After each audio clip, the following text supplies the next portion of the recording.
In this crossfire round, we will begin with Mr. Sarai. You will pose a question to Ms. Sonia Andy, and from there we will have an open 2-minute debate. Sonia, Quebec's Bill C-21 is seen by visible minorities, particularly people like myself who wear a turban and have visible religious headgear, as a very discriminatory and infringement on their constitutional rights.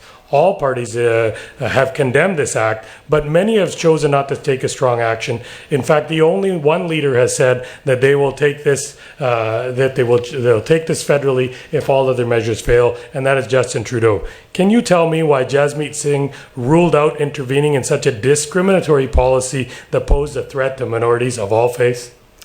Well, all I can say is that when we look at the track record of Jagmeet Singh, he is always fighting for marginalized people. He himself, being a person of color, wearing a turban, I can assure you that he will fight for the rights of the people and himself. So I think that if there hasn't been a statement, there will be a statement from him, and especially because when we are talking about rights of marginalized people, of visible minorities, and the discriminatory practices, especially in Quebec, we have to make sure that those are being addressed, because people, and we look at Jagmeet Singh as a representative, as a leader who will fight for those issues. So I have full faith in our leader, and I have full faith that he will make a statement that will be impactful and will be actionable. But he's already ruled it out. He said, I will not have any federal intervention in that matter. So despite looking like a visible minority, wearing the religious significant attire and of a Sikh, he has said as a federal leader, and he is the federal leader, he's not a provincial leader, Yep. He said he will not intervene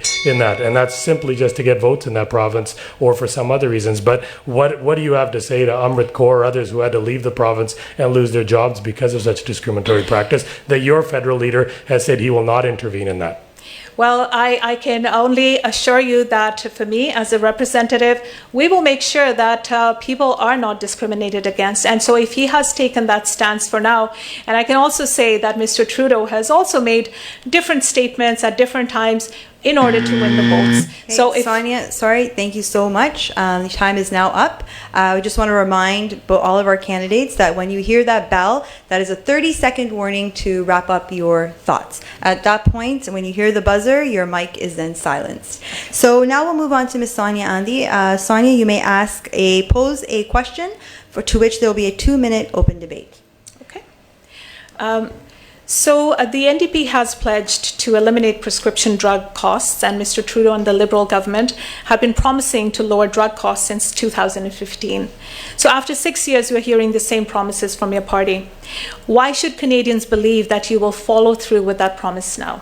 Sure, and thank you for asking that. We've already done the first Hoskins report, which was done in the first years, to find out how we can actually develop a actual viable pharmacare plan. That has been done, after which we devised a plan of how to buy drugs at a much lower cost by collectively buying them on behalf of all Canadians, so all provinces. And I'm proud to say just a few weeks ago, Nova Scotia was the first province to actually implement a pharmacare plan with the federal government, and we're going to work with every single province, just like we did $10 a day childcare. We announced it. We did our first deal here in British Columbia, and other deals like Manitoba have already been done. We are actually speaking with action, and pharmacare is next on the table. Just like one province has already implemented it, we will do it on the rest of the provinces as well.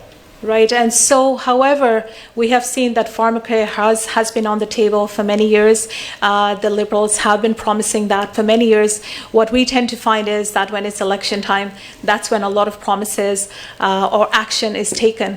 Same thing with $10 childcare. You know, that is something that the NDP has been proposing for a long time. So just going back to pharmacare, what has taken so long, and how come these promises are somewhat being delivered when it's close to the election? No, in fact, it was done right after the 2015 mandate. The report was commenced immediately. It took former Minister of Health Hoskins a few years to develop that by consulting with every single member of parliament, every single premier of the country and first leaders of the territories, and then dealing with the best way to actually implement it so it's cost effective and it saves Canadians money. And after that, the second phase was implemented to reduce the cost of drugs when they're purchased. And the first agreement's already been done. So he'll continue, leadership of Prime Minister Justin Trudeau will continue and implement those going forward. However, I can say that the Conservatives as well as the Liberals have voted down. Sorry, Sonia. So when that buzzer goes, when you hear that bell, you got 30 seconds to take the train to the station. Yeah. So we're now going to move on to Mr. Randeep Sarai. You may now pose a question to which there will be a 2-minute, it's an open debate. So please feel free to interject when you feel the need to. Sure. Canadians know that the NDP has committed to a very ambitious target of building 500,000 new homes across Canada to combat housing affordability. However, the NDP hasn't given any pricing strategy on how they intend to accomplish this into reality. How much will it cost the federal government to buy 500,000 or build 500,000 new homes? How much would it cost someone to access these homes? And would certain groups be prioritized in gaining access to those homes? If so, who'd be determined?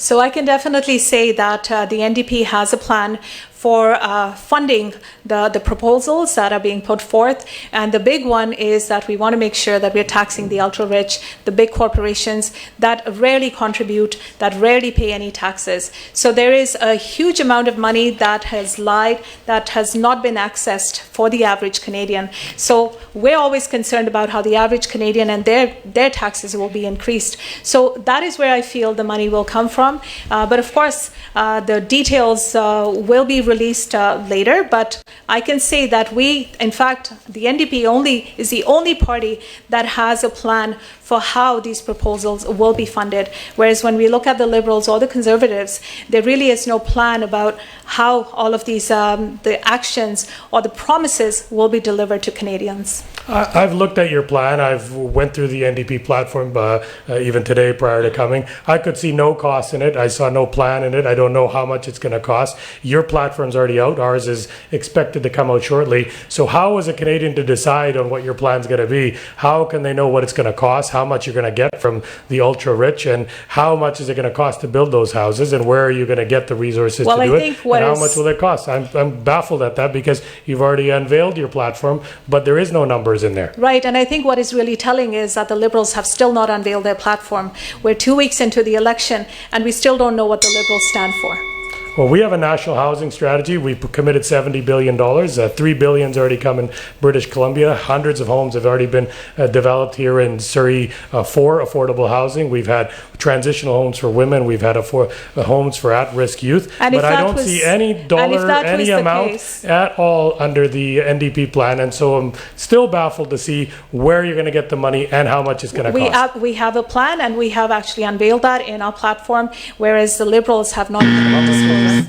All right, so we are now going to move on to the last question of the crossfire round. Ms. Sonia Yandi, you may now pose your question, which will be open again to a 2-minute debate. Okay.